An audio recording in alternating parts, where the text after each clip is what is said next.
build, it matters, because when you hit 65 and you step away from the line, the way it unravels is going to matter, and there's still going to be that tax impact as well.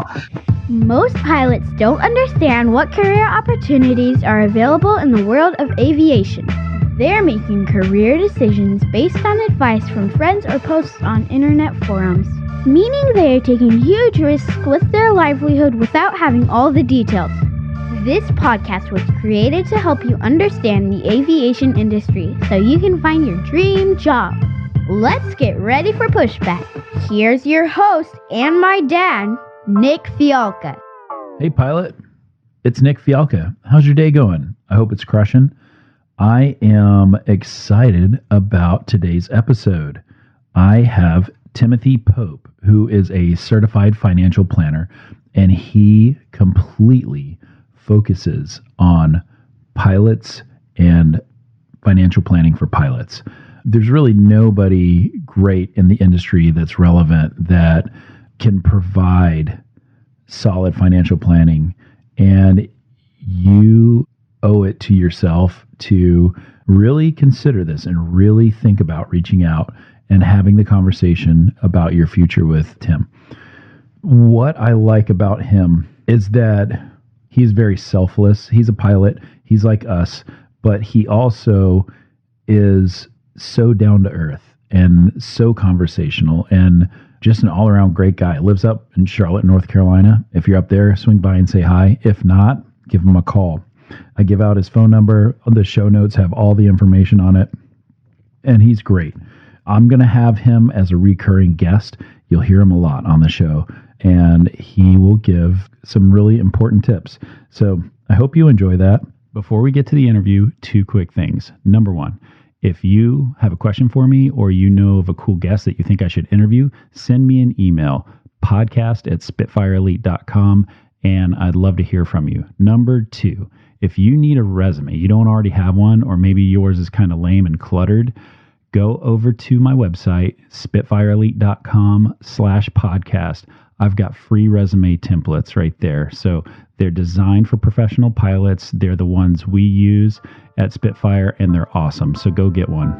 And last but not least, let's have a quick word from our sponsors, because without them, we wouldn't have this awesome podcast.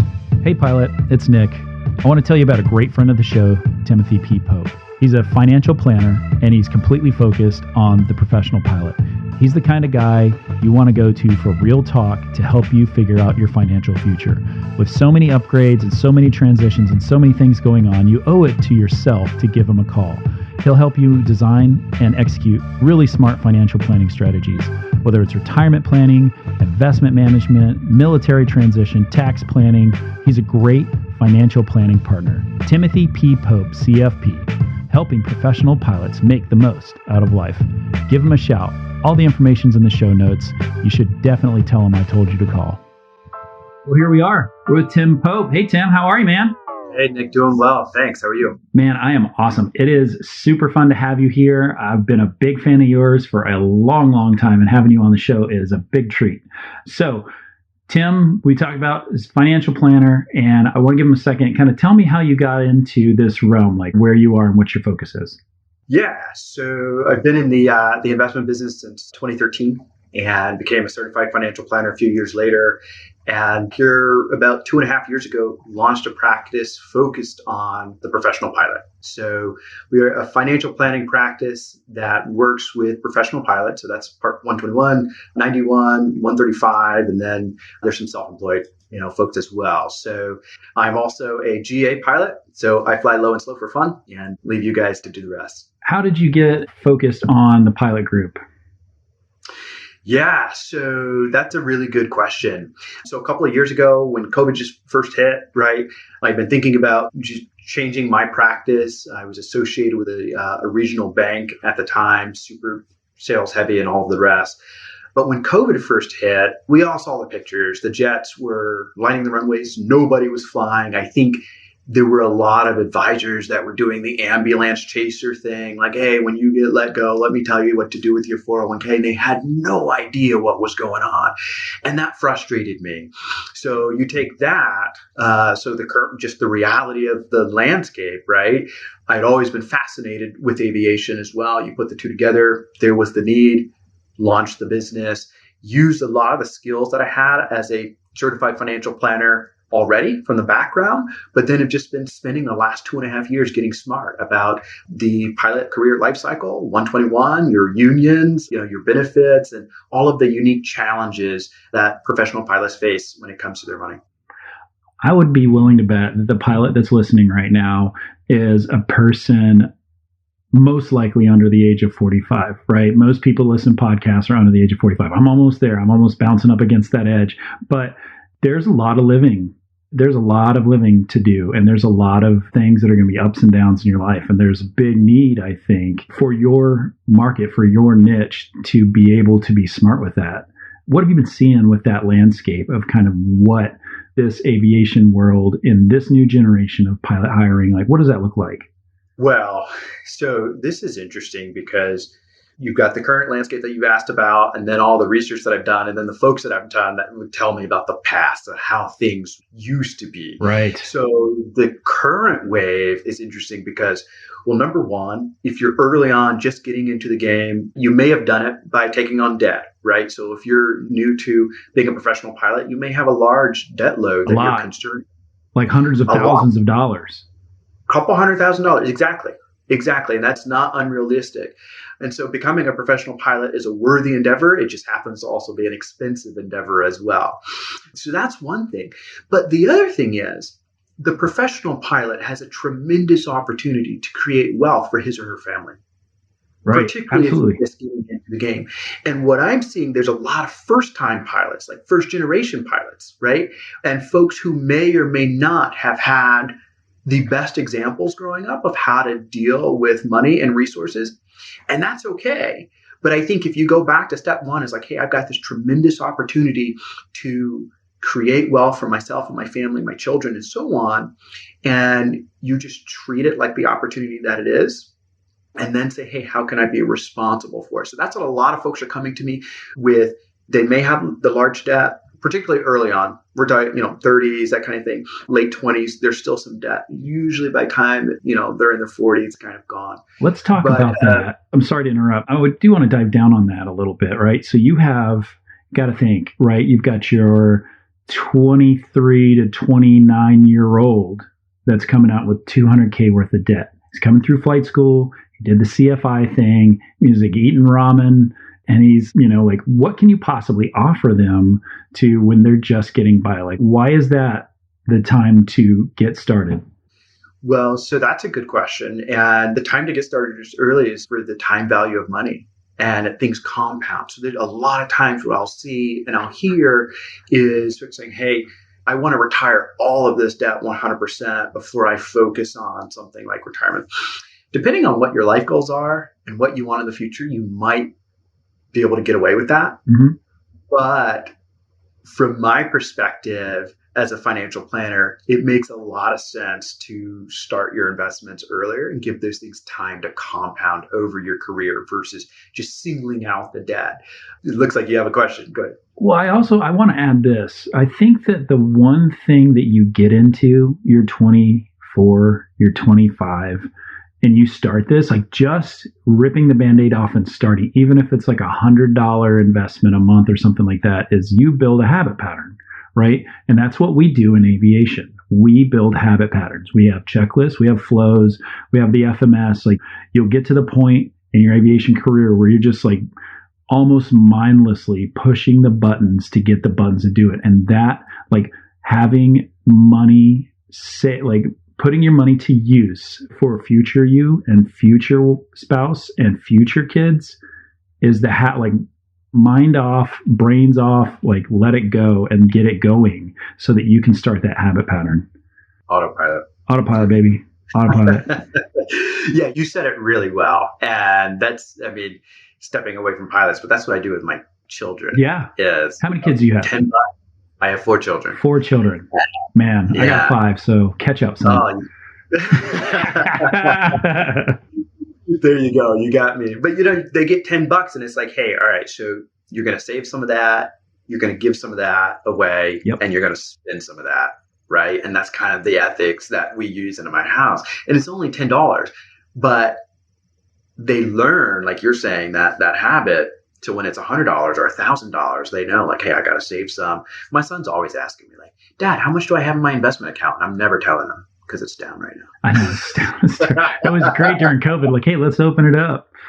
Man, I know. My kid's the same way. I have the same thing. And I'm like, oh, this is so sad.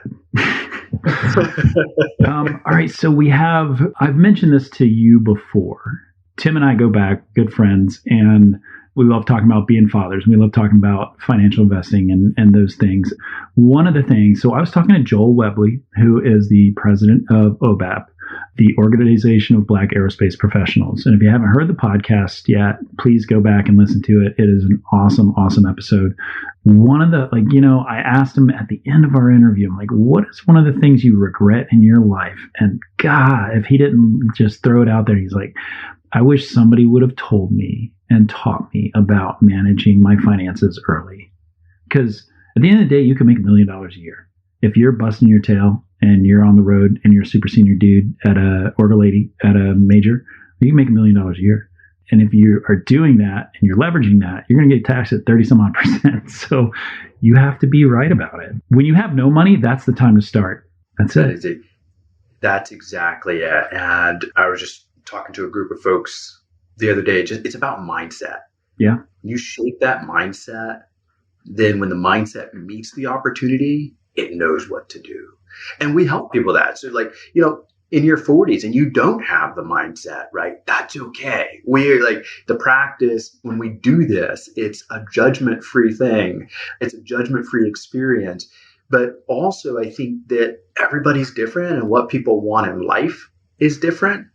And so my view on money and resources is that they're there to fuel the things that you desire and you want to spend your time and your health on. The money just makes it happen, right?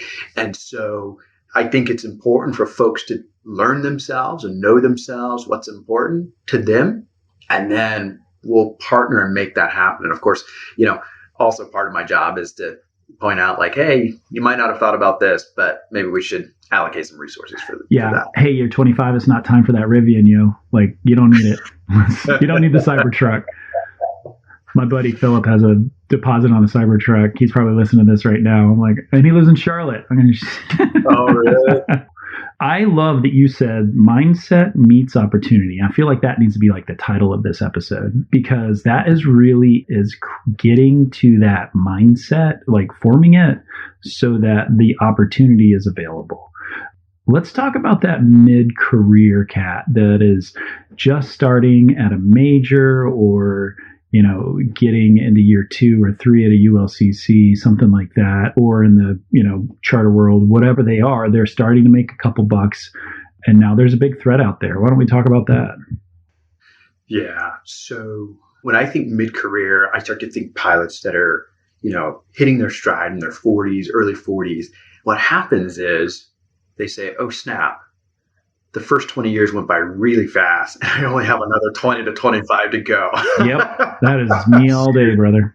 And so that's what happens. And then, so if they've had the mindset, usually they've accumulated some dollars, right? And they're thinking like, the next 2.5 decades are going to go by quickly. I don't want to mess this up. And so, we've got, depending on how they've built their portfolios and just their assets in general, we'll be looking at obviously taxes. So, the tax code does not favor the W-2 employee. And that's what the most pilots are, right? Is W-2. So we're looking at that. What do we do there? How can we reduce it? And not only that, but everything that you do in your financial plan or your financial life is related to taxes. So none of this stuff is in a vacuum. And so when you partner or you use a CPA, by the way, I'm a CFP, so it's a certified financial planner.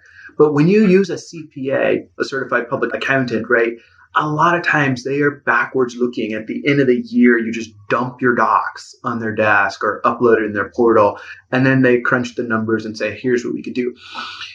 What's a much better strategy, in my opinion, is to do that forward looking with your CFP. And so you can run the projections. You can figure out, if I do X, A, or B, it's going to have this tax consequence, right? And you do that ahead of time. So that's one thing. The other thing is, guys got to get serious about protecting their income. And by that, I mean loss of medical, right? So if you're a guy, you're mid-career, you're making good money, but you're only going to be making that money as long as you can keep your first-class medical. A surgeon, they're going to insure their hands. You got to insure, that white piece of paper. And so looking at that and making sure, like your union, okay, so ALPA, or if you're with American APA, or if you're with Allegiant, I think that's Allegiant's Teamsters, I think. Yeah. Swap out all of them, right?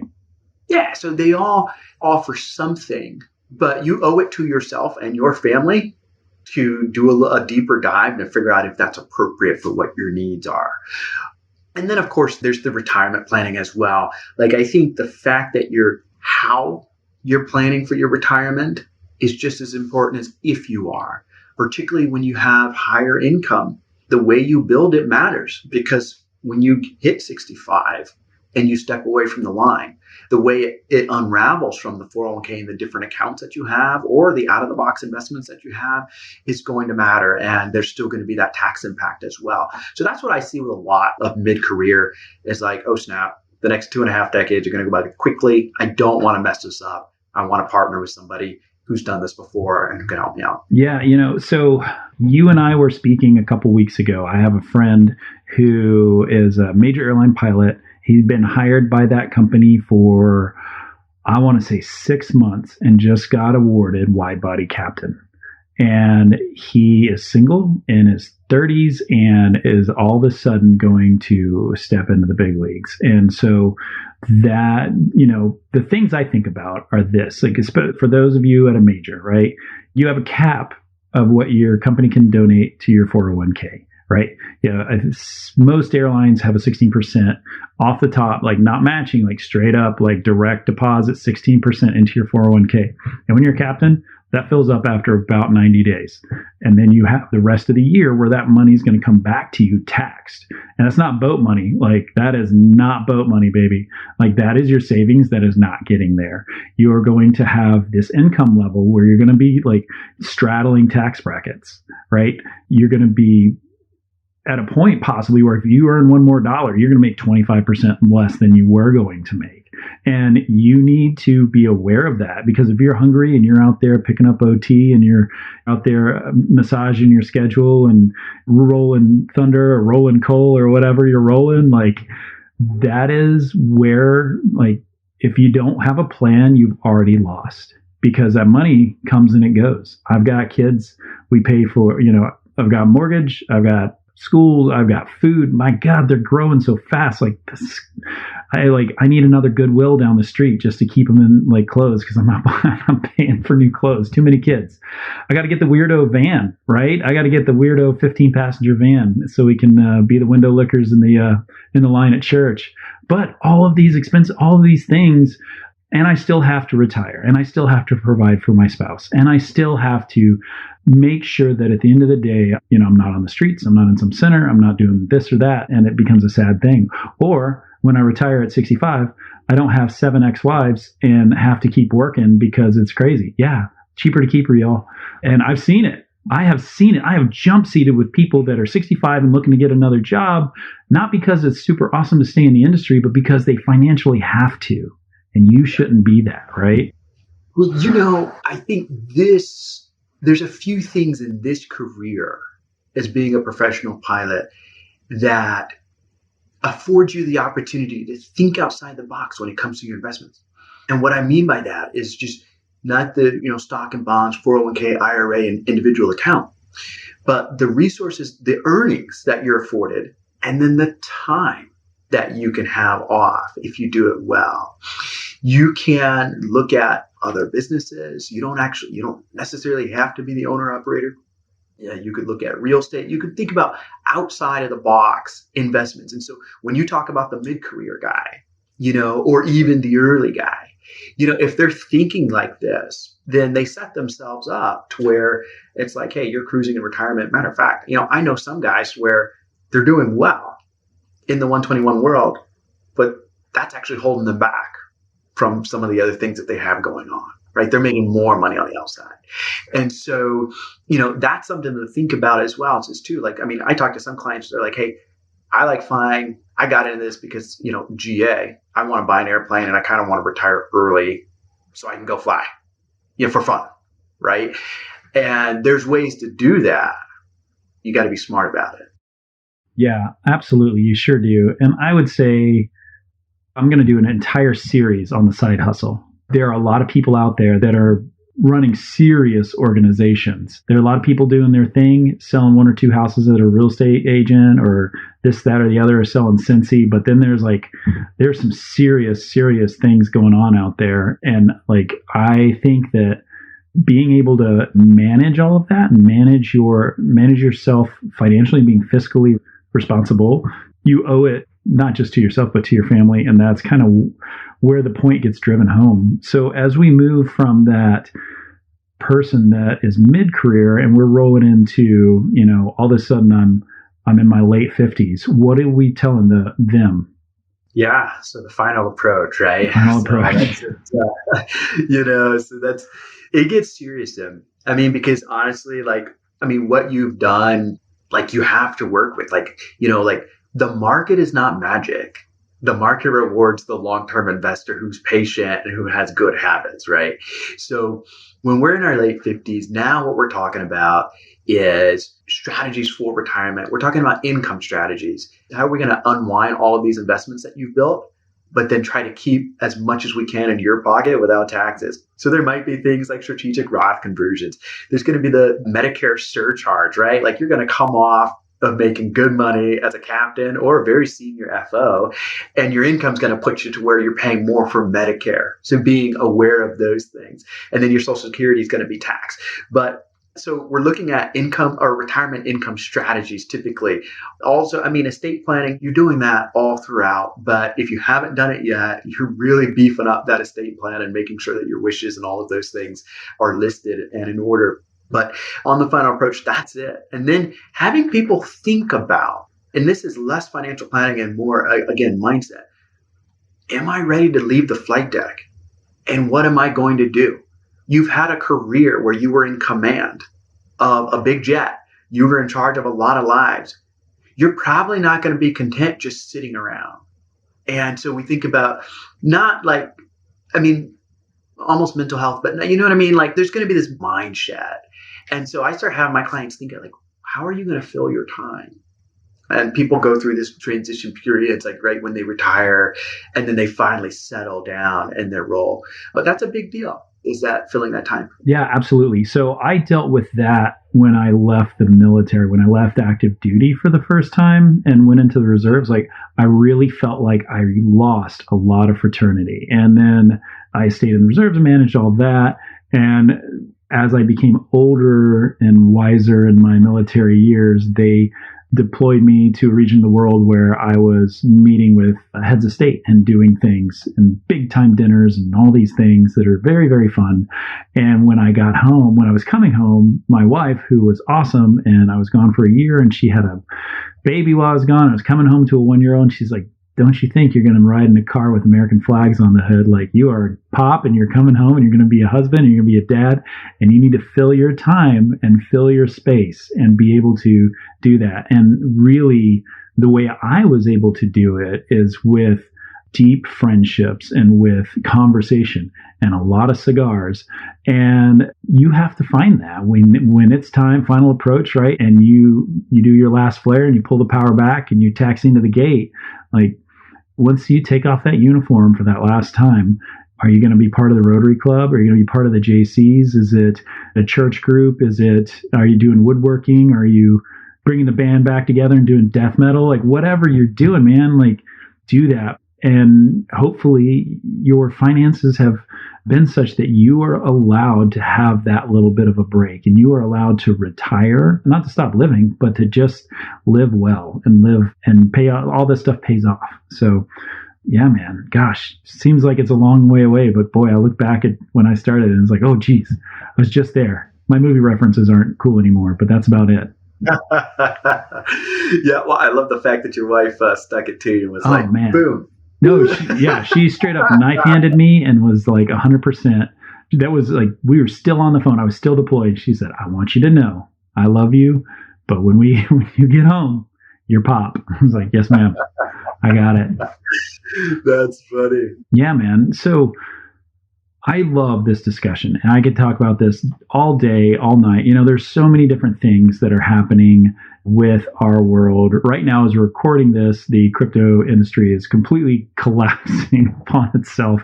So I'm glad I'm not smart enough to be in that realm right now. But like throughout the year, there's so many important things. So Tim has been gracious enough to volunteer to sponsor this podcast and to be a part of us continually. And he's going to come back throughout the year, and we're going to sit down with him, have these conversations. He's going to tell us what he's seen on the landscape, and good times and bad times. We'll have them all as we're coming through.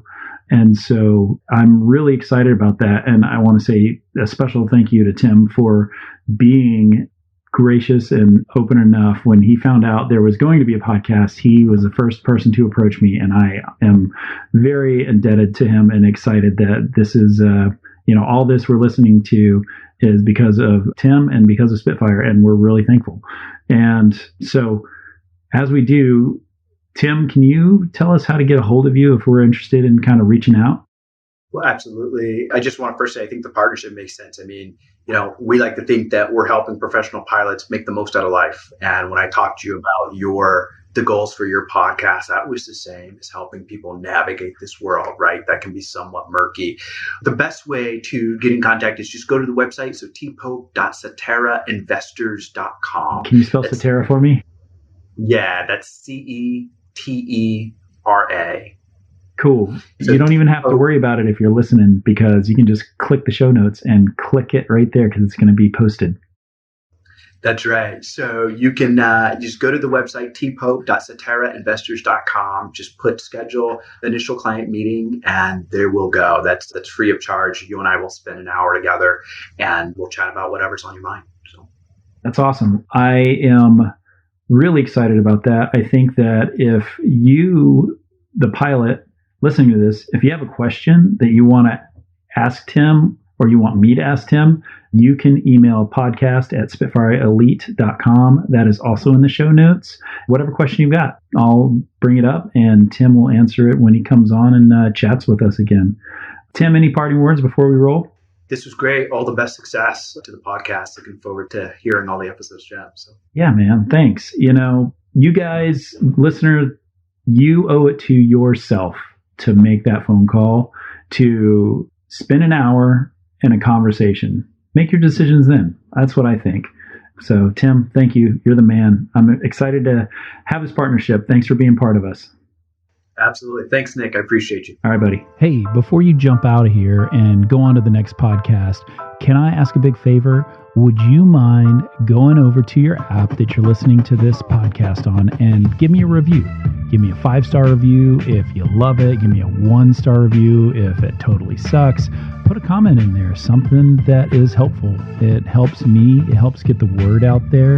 It helps people find the podcast, and that's super cool. If you don't do that, maybe you could just share the podcast with a friend. Tell a buddy who's trying to figure it out, trying to sort out this pilot dream of theirs and get a little bit further. That is super awesome as well.